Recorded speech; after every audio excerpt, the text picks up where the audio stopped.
रसूल अल्लाह सल्लल्लाहु अलैहि वसल्लम ने फरमाया, एक आदमी सुबह मुसलमान होगा और शाम को काफिर होगा, शाम को काफिर होगा और सुबह मुसलमान होगा। ये कैसे मुमकिन है? ये सिर्फ फितनों की वजह से मुमकिन है। तो चले आज इन्हीं फितनों के बारे में जानते हैं।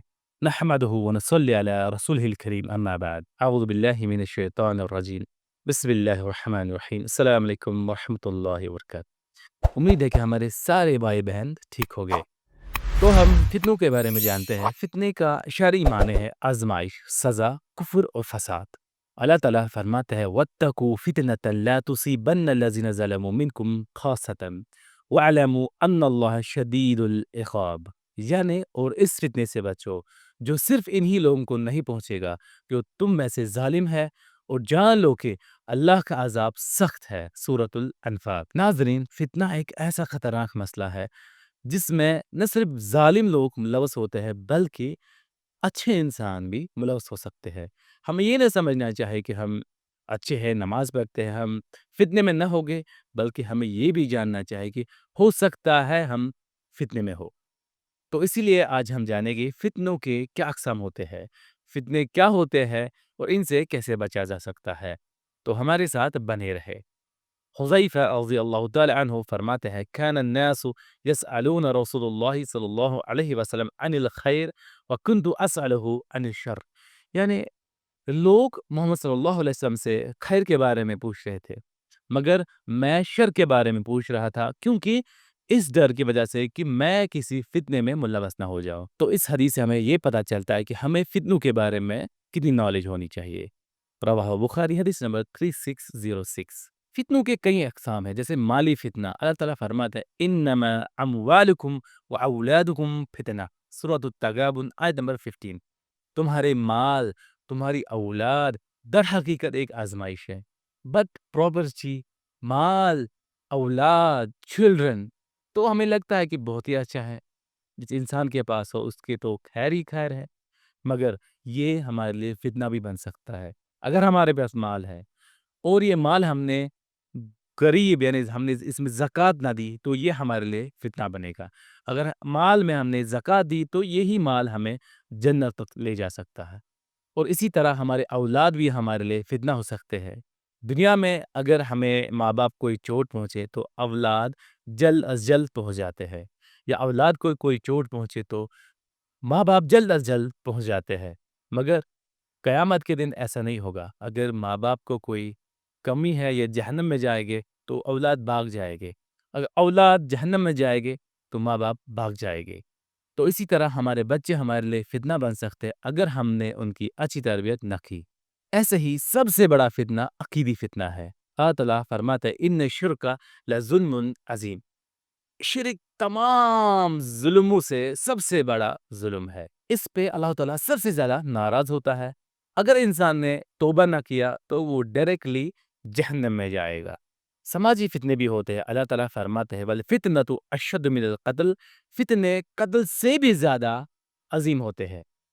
अगर हम सोचें कि कत्ल भी तो संगीन गुनाह है, इससे इंसान ख़त्म होता है, उसकी फैमिली पे असर पड़ता है। मगर ये जो फितना है, it will involve a family, a colony, a state, a country. जैसे कि अभी फ़लस्तीन में फितना चल रहा है, तो अब देखिए कितनी जानें जा रही है। तो इन चीज़ों से भी हमें बचना चाहिए। और भी कुछ फितने होते हैं माशरे में, जैसे हसद, गीबत, सब्र न करना। हसद किसे कहते हैं? अगर किसी के पास एक अच्छी चीज़ है तो अब हम सोचेंगे, हाँ, इसने कहाँ से लाई?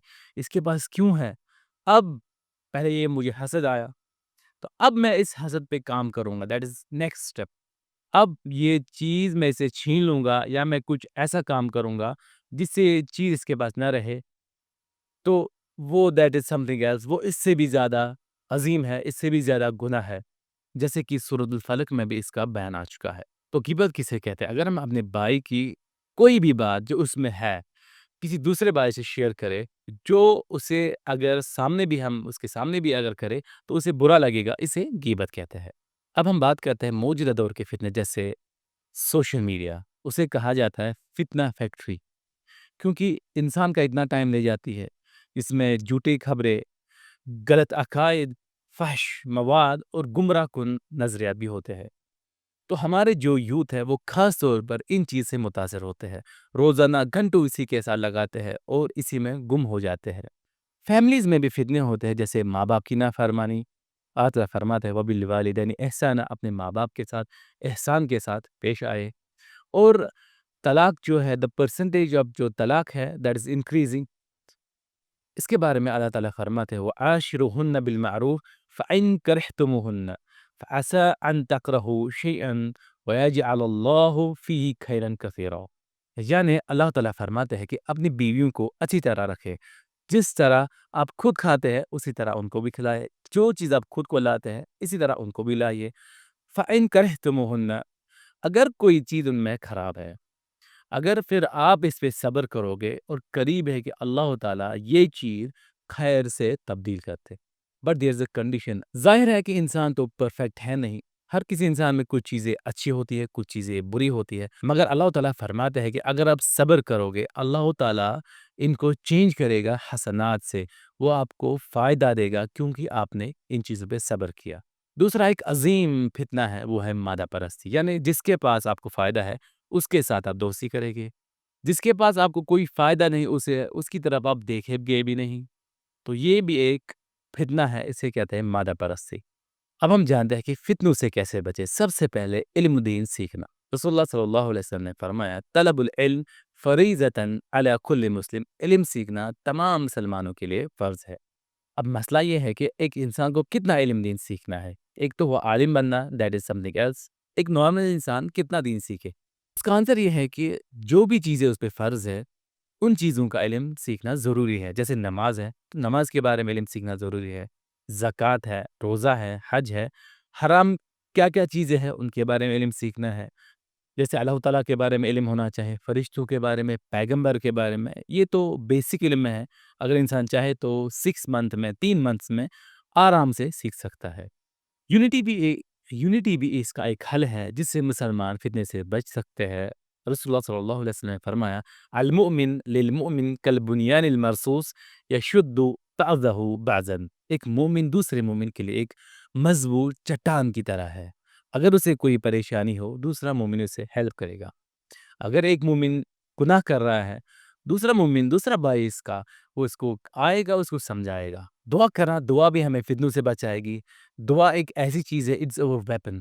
تو ذکر و اذکار کر سکتے ہیں، کثرت سے ذکر و اذکار کر سکتے ہیں۔ رسول اللہ صلی اللہ علیہ وسلم نے فرمایا الا اخبرکم بخیر اعمالکم ذکر اللہ، کہ میں آپ کو یہ نہ بتاؤں کہ بہترین عمل کون سی ہے، تو کہا گیا ذکر اللہ۔ تو ذکر کسے کہتے ہیں؟ تمام قرآن پڑھنا، نماز پڑھنا، سبحان اللہ پڑھنا وغیرہ وغیرہ، یہ چیزیں بھی ہمیں فتنوں سے بچائے گی۔ نماز کی پابندی، آتا فرماتا ان الصلاۃ تنہی عن الفحشاء والمنکر، نماز یقیناً یقیناً یقیناً گناہوں سے بچاتی ہے۔ ڈیئر بردرز اینڈ سسٹرز، فتنہ اللہ کی طرف سے آزمائش ہے، ان سے بچنے کا واحد راستہ ہے قرآن اور سنت پہ عمل کرنا۔ اللہ تعالیٰ ہم سب کو فتنوں سے بچائے۔ وآخر دعوانا الحمد للہ رب العالمین۔ ویڈیو شیئر کرے، اپنے عزیز تک پہنچائے۔